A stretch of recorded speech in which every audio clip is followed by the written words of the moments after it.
For more videos and problems for management information systems, you can check out Sarai Studies. Link is in the description box below. Hello everybody. In this video, I want you to think that you're working for a company like Walmart or Target, and you just have a data set of all of the products that you've sold. Each row is a product, and this is how much revenue you made for that product, and this is telling me that the category of that product was health. So maybe it was medicine or something. Here, this product that you sold was an appliance, a kitchen product. That was $228 and so on. So the question that I want to answer is how much revenue is each category generating? So how much sales per category? We're going to do this two ways, using a pivot table and then from scratch using formulas. So the first thing you want to do is you either want to select the whole thing by clicking this top left little arrow here, or you could just do the same thing by doing Control A, or you can just select your actual data manually like so, since there's not too much. Then you want to format as a table. I'm going to do blue, click OK. Your table has headers should be checked because your table does have headers. It has product category and revenue column names, so click OK.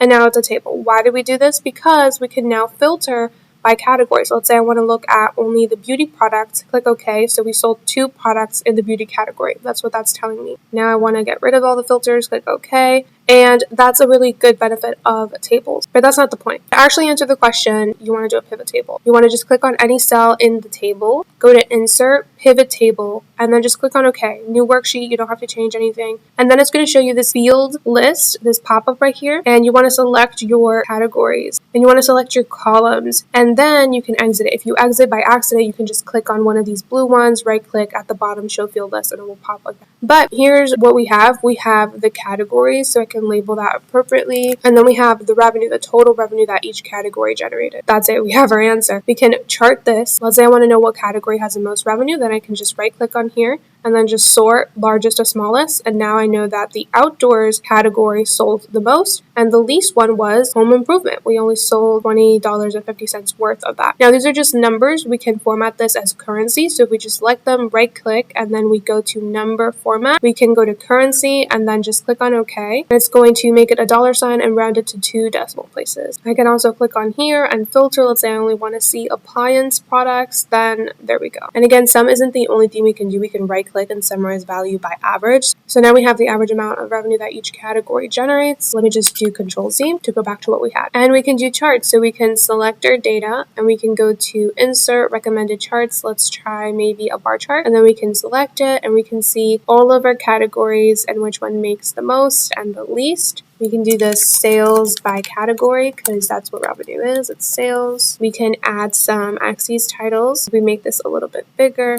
So this is sales and this is category. We can also add the actual amount of revenue. So if we right click and add data labels, it'll show us how much revenue for each category specifically. So it's easy to read. You can also remove these lines in the back by literally double clicking on them and then backspace. Now you have a really nice graph and you can even click it and move it to the right. Now, what if we want to know the top 10 categories that produce the most revenue? I can go right here to the category column, little arrow, and then I can do value filters. And there's literally a filter for that. It's called top 10. And you can even change it. If you want top 20, you can put in 20. But by default, it's 10. And we're going to do OK. And now those are our top 10 most producing categories. We can also make a pie chart. So we can select this, Insert, Recommended Charts, Pie Chart, click on OK. And this is our pie chart for our top 10 most producing categories. So you can also make it easy to read by right-clicking on the pie chart, add data labels and add callouts instead. Maybe move the title to the top. That way we have our little pie chart. So we did this using a pivot table, and now let's do it from scratch.